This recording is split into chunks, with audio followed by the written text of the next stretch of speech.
Welcome back clean news. चलिए देखते हैं उत्तर प्रदेश की 25 फटाफट बड़ी खबरों को। इससे पहले आप यूपी के किस जिले से न्यूज को देख रहे हैं हमें कमेंट बॉक्स में जरूर बताइए।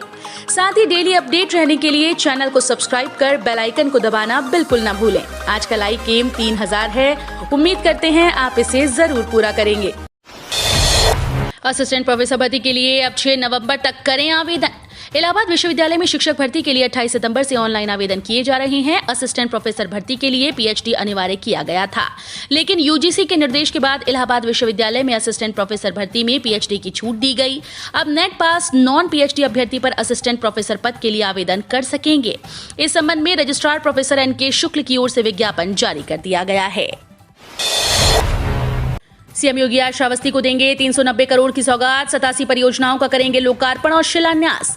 मुख्यमंत्री योगी आदित्यनाथ का 4 अक्टूबर का कार्यक्रम स्थगित होने के बाद आज रविवार को भिनगा के स्पोर्ट्स स्टेडियम में आएंगे। स्टेडियम में एक जनसभा को संबोधित करेंगे। इसके साथ ही जिले को 390.45 करोड़ की परियोजनाओं की सौगात देंगे। इसमें 87 परियोजनाएं शामिल हैं। इसके बाद विभिन्न विभागों के लाभ पाए अभ्यर्थियों को प्रमाण पत्र का वितरण करेंगे। कार्यक्रम के लिए तैयारियां पूरी कर ली गई हैं। चुनाव से पहले भाजपा ने बांटा 100 दिन का काम। किसानों, युवाओं और महिलाओं के लिए बनाई खास योजना। विधानसभा चुनाव की तैयारी में जुटी भाजपा ने 100 दिन के लिए 100 काम का एजेंडा तय किया। इस अभियान का रोड मैप ऐसे तैयार किया गया है कि प्रदेश के हर वोटर तक पहुंच बनाई जा सके। पार्टी ने मुख्य संगठन के साथ ही अपने सभी मोर्चों को इस मुहिम में लगा दिया। भगवा कैंप का फोकस युवाओं, महिलाओं, किसानों पर तो है ही, सबसे ज्यादा मशक्कत सामाजिक समीकरण साधने पर की जा रही है। इसके अलावा सदस्यता अभियान के जरिए नए लोगों को जोड़ने की मुहिम भी भाजपा के इसी एजेंडे का हिस्सा है। सीएम योगी ने गोरखपुर में लगाया जनता दरबार। 300 से अधिक फरियादियों की सुनी शिकायतें। यूपी के मुख्यमंत्री योगी आदित्यनाथ ने शनिवार को गोरखनाथ मंदिर परिसर में लगे जनता दरबार में 300 से अधिक फरियादियों की समस्या सुनी और समाधान का आश्वासन दिया। सीएम योगी की गोरखनाथ मंदिर में दिनचर्या पूरी तरह से परंपरागत रही।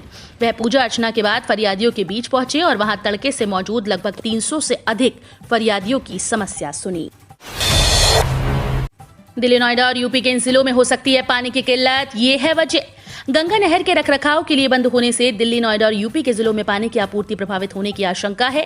लोगों को पीने और सिंचाई के लिए पानी का संकट गहरा सकता है। यूपी सिंचाई विभाग के अधीक्षण अभियंता उपेंद्र कुमार के अनुसार राष्ट्रीय राजधानी दिल्ली और यूपी में पानी की आपूर्ति प्रभावित होने से नहर रखरखाव कार्य के लिए 5 नवंबर तक बंद रहेगी। मुजफ्फरनगर, मेरठ, बुलंदशहर, गाजियाबाद, अलीगढ़, एटा, हाथरस और फिरोजाबाद सहित यूपी के 19 जिलों में पानी की आपूर्ति बाधित होगी और किसानों को कमी का सामना करना पड़ सकता है। कोयला संकट का असर, 6 घंटे कटेगी बिजली। कोयले की कमी को लेकर पूरे देश में मचे हाहाकार के बाद यूपी में भी इसका असर दिखने लगा है। प्रदेश के ग्रामीण क्षेत्रों में रोजाना 6 घंटे बिजली कटौती की जाएगी। आदेश तत्काल प्रभाव से लागू कर दिया गया। ये 31 अक्टूबर तक लागू रहेगा। पनकी पावर स्टेशन से 400 केवी की बिजली सप्लाई कानपुर नगर और देहात को सप्लाई होती है। यहां से कानपुर के industrial area, Dadanagar, Azad Nagar, RPH, Gajner, Raniya, Ghatampur और साड़ तक सप्लाई होती है। यूपी एटीएस को 100 करोड़ की विदेशी फंडिंग के मिले सबूत। 2 आरोपियों ने साधा था अलकायदा से संपर्क। अवैध धर्मांतरण की जांच में जुटी यूपी एटीएस को अब तक लगभग 100 करोड़ की विदेशी फंडिंग के सबूत हासिल हुए। इतना ही नहीं, गिरफ्तार किए गए 16 आरोपियों में 2 आरोपी अलकायदा के संपर्क में आ चुके थे। हवाला के जरिए अवैध धर्मांतरण के इस अभियान की लंदन से लेकर अमेरिका व खाड़ी देशों से फंडिंग हो रही थी, जिसमें गुजरात से ऑपरेट होने वाला हवाला सिंडिकेट अहम भूमिका में था। डिप्टी सीएम का दावा, यूपी के हर व्यक्ति की आमदनी हो गई दुगनी। Deputy CM doctor Dinesh Sharma ने कहा कि यूपी की जनता ने लंबे समय बाद ऐसी दमदार सरकार देखी है जिसने जो कहा उससे अधिक काम करके दिखाया। इसी का नतीजा है कि प्रदेश में 44 योजनाओं के क्रियान्वयन में देश में पहले स्थान पर है। विकास के चलते ही प्रदेश देश की दूसरी सबसे बड़ी अर्थव्यवस्था बन गया। डिप्टी सीएम ने दावा किया कि प्रदेश में प्रत्येक व्यक्ति की आय दुगनी हुई है। 11 लाख करोड़ की अर्थव्यवस्था आज 22 करोड़ की हो गई। मनरेगा में कार्यरत महिला मेड कर्मचारियों को मिलेगी अवकाश लेने की सुविधा। उत्तर प्रदेश के ग्रामीण क्षेत्रों में मनरेगा के कामकाज को सुचारू रूप से संचालित करने के लिए और मनरेगा कर्मियों के समस्त लेखे जोखे को व्यवस्थित ढंग विभागीय स्तर पर पहुंचाने के लिए प्रत्येक ग्राम सभा में एक महिला मेड की तैनाती की गई है।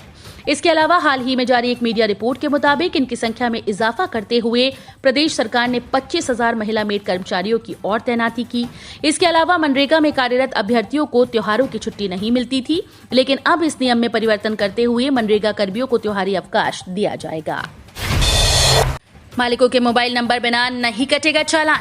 बिगड़ी यातायात व्यवस्था की समस्या से जूझ रही ट्रैफिक पुलिस के लिए कोर्ट का आदेश बड़ी चुनौती बन गया। कोर्ट ने कहा कि वाहन स्वामी के सही मोबाइल नंबर और पते के बिना पुलिस किसी गाड़ी का चालान नहीं कर सकती।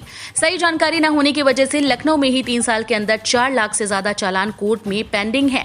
वहीं एसपी ट्रैफिक का कहना है कि ये संभव नहीं। ट्रैफिक पुलिस को भेजे गए आदेश में कोर्ट में कहा कि पुलिस हर महीने हजारों की संख्या में चालान भेजती है, जिससे कोर्ट का बोझ बढ़ रहा है।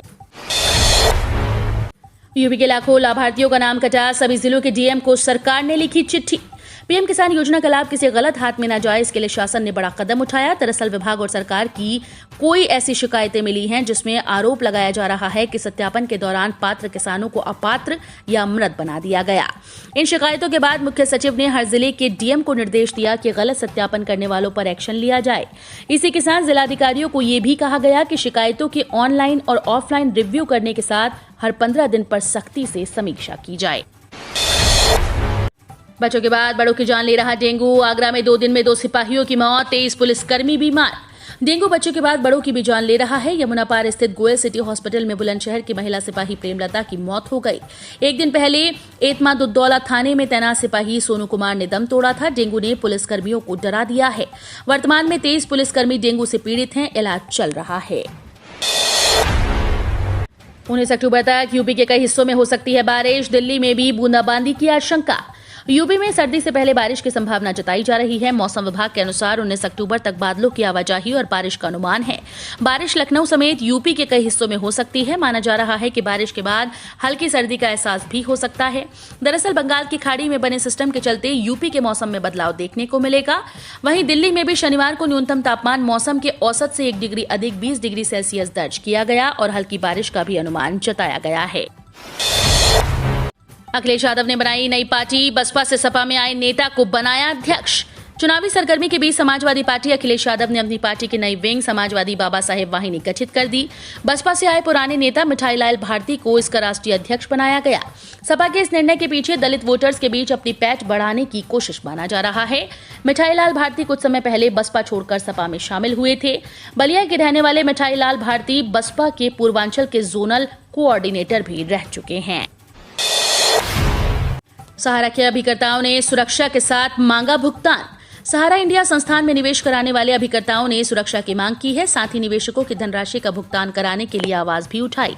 शनिवार को जनपद के समस्त अभिकर्ताओं और जमाकर्ताओं ने केंद्रीय राज्य मंत्री साध्वी निरंजन ज्योति को मांगों से संबंधित ज्ञापन सौंपा। ज्ञापन में कहा गया कि सहारा इंडिया व सेबी के विवाद के चलते अब जमाकर्ताओं का भुगतान नहीं हो पा रहा है। 15 रुपए तक सस्ता हो सकता है खाने का तेल। मोदी सरकार के इस फैसले का असर। बीते कुछ महीनों से खाने के तेल की महंगाई ने आम लोगों की परेशानी बढ़ा दी थी। इस परेशानी को दूर करने के लिए सरकार ने एक अहम कदम उठाया। इस कदम के बाद खाने के तेल 15 रुपए तक सस्ते हो सकते हैं।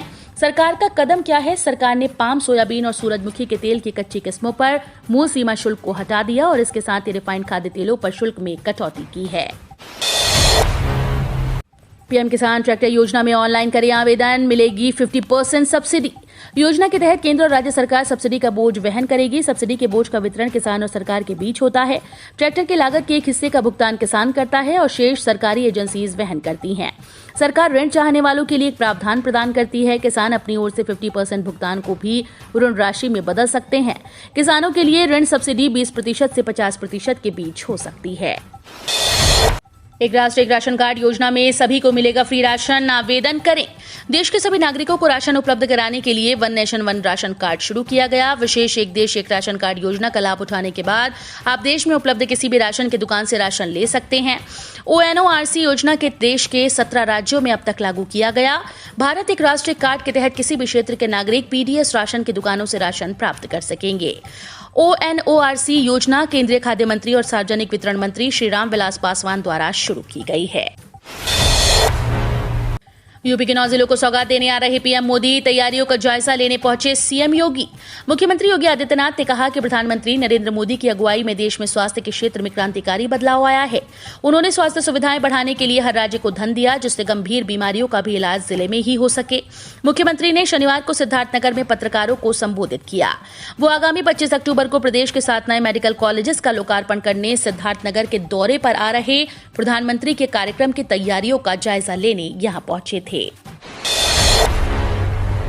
इनकम टैक्स पोर्टल की सभी दिक्कतें दूर। 2 करोड़ से ज्यादा लोगों ने अब तक दाखिल किया रिटर्न। इनकम टैक्स के नए पोर्टल की दिक्कतें अब दूर हो गई हैं, जिसके बाद अब लोग तेजी से रिटर्न फाइल कर रहे हैं। विभाग के मुताबिक वित्त वर्ष 2020-21 के लिए अब तक 2 करोड़ से ज्यादा लोगों ने अपना आयकर रिटर्न दाखिल कर दिया। सीबीडीटी ने जानकारी दी है कि पोर्टल में आने वाली सभी दिक्कतों को तकरीबन दूर कर दिया गया और अब ये सही काम कर रहा है। डिपार्टमेंट ने आंकड़े भी जारी किए, जिसके मुताबिक 13 अक्टूबर तक करीब 13 करोड़ से ज्यादा करदाताओं ने पोर्टल पर लॉगिन किया और करीब 55 लाख लोगों ने अपने पासवर्ड को चेंज किया। एसबीआई के बाद अब बैंक ऑफ बड़ौदा का ऐलान, सस्ती कीमतों पर प्रॉपर्टी का ऑक्शन। अगर सस्ती कीमत में प्रॉपर्टी खरीदने की सोच रहे हैं तो आपके लिए देश के 2 बड़े बैंकों का ऑफर है। सरकारी बैंक एसबीआई और बैंक ऑफ बड़ौदा ने ई ऑक्शन के जरिए कुछ प्रॉपर्टी नीलाम करने का ऐलान किया। एसबीआई का ई ऑक्शन 25 अक्टूबर को होने वाला है, वहीं बैंक ऑफ बड़ौदा का ई ऑक्शन 22 अक्टूबर को। बैंकों की ओर से नीलाम की जा रही प्रॉपर्टी डिफॉल्टर की है। ये वो डिफॉल्टर्स हैं जिन्होंने लोन का समय पर भुगतान नहीं किया। नवंबर को केदारनाथ जाकर पूजा करेंगे पीएम मोदी। 250 करोड़ की योजनाओं का करेंगे उद्घाटन। प्रधानमंत्री नरेंद्र मोदी 5 नवंबर को उत्तराखंड के प्रसिद्ध धार्मिक स्थल केदारनाथ जाएंगे। मोदी वहां करीब 250 करोड़ रुपए की लागत वाले केदारपुरी पुनर्निर्माण परियोजनाओं का शुभारंभ करेंगे। साथ ही प्रधानमंत्री केदारनाथ मंदिर में पूजा भी करेंगे। प्रधानमंत्री मोदी का 1 महीने के अंदर उत्तराखंड का ये दूसरा दौरा होगा। इससे पहले वो इसी महीने ऋषिकेश स्थित all India institute of medical sciences में एक ऑक्सीजन प्लांट का उद्घाटन करने पहाड़ी राज्य में गए थे। आयुष्मान भारत योजना में कुशीनगर की बड़ी छलांग, कार्ड बनाने के मामले में दूसरे नंबर पर। भारत सरकार की महत्वाकांक्षी योजना आयुष्मान भारत योजना के तहत कार्ड बनाने के मामले में प्रदेश में कुशीनगर दूसरे स्थान पर बना हुआ है। गरीबों को 5 लाख तक का मुफ्त इलाज उपलब्ध कराने वाली इस योजना में कुशीनगर बाकी जिलों के लिए एक मिसाल है। गरीबों के हाथ में यह आयुष्मान कार्ड एक सामान्य कार्ड नहीं बल्कि बेसहारा सशक्ति बीमार जिंदगियों के लिए वरदान सरीखा है, जिसके जरिए लाखों लोग या तो इलाज पा चुके हैं या फिर इस बात से निश्चिंत हो चुके हैं कि उनकी बीमारी के इलाज के लिए उनकी गरीबी आड़े आएगी, क्योंकि सरकार ने आगे बढ़कर गरीबों का हाथ थामा है। उत्तर प्रदेश के सरकारी कर्मचारियों के लिए अच्छी खबर। दशहरा बीत चुका है, अब सभी लोग दीपावली की तैयारियों में लगे हैं। इस बार दिवाली के मौके पर सरकारी कर्मचारियों को लगातार 4 दिन की छुट्टी मिल रही है। अगर वो 1 दिन की छुट्टी ले लें तो कुल 5 छुट्टी उन्हें मिल सकती हैं। दरअसल 4 नवंबर यानी गुरुवार के दिन दीपावली, 5 नवंबर यानी शुक्रवार को गोवर्धन पूजा, 6 नवंबर यानी शनिवार को भाई दूज है। यूपी सरकार की छुट्टियों की लिस्ट में इन तीनों दिन सरकारी छुट्टियां घोषित हैं। वहीं इसके अगले दिन यानी 7 नवंबर को रविवार है। यानी कुल मिलाकर 4 दिन की छुट्टी सरकारी कर्मचारियों को मिलने जा रही है। अगर किसी कर्मचारी को छुट्टी में कहीं बाहर जाना है तो वो 1 दिन यानी 3 नवंबर की अगर छुट्टी ले ले तो पूरे 5 दिन की छुट्टी आराम से मिल जाएगी। टीम इंडिया वनडे खेलने जाएगी पाकिस्तान। 15 साल बाद फैंस देख सकेंगे रोमांचक मुकाबले। टीम इंडिया ने 2008 के बाद से पाकिस्तान का दौरा नहीं किया, लेकिन टीम 2023 में पाकिस्तान जा सकती है। शुक्रवार को एशियन क्रिकेट काउंसिल की बैठक में 2023 में होने वाले वनडे एशिया कप के आयोजन की जिम्मेदारी पाकिस्तान को दी गई। मालूम हो कि 2023 में वनडे वर्ल्ड कप का आयोजन भारत में होना है। ऐसे में पाकिस्तान की टीम इस दौरान भारत आएगी। हम रोज ऐसे ही न्यूज लाते रहेंगे। यदि आपने अभी तक क्लीन न्यूज यूपी को सब्सक्राइब नहीं किया है तो फटाफट सब्सक्राइब कर लें। साथ ही बेल आइकन को प्रेस करना बिल्कुल ना भूलें ताकि लेटेस्ट अपडेट मिस ना हो।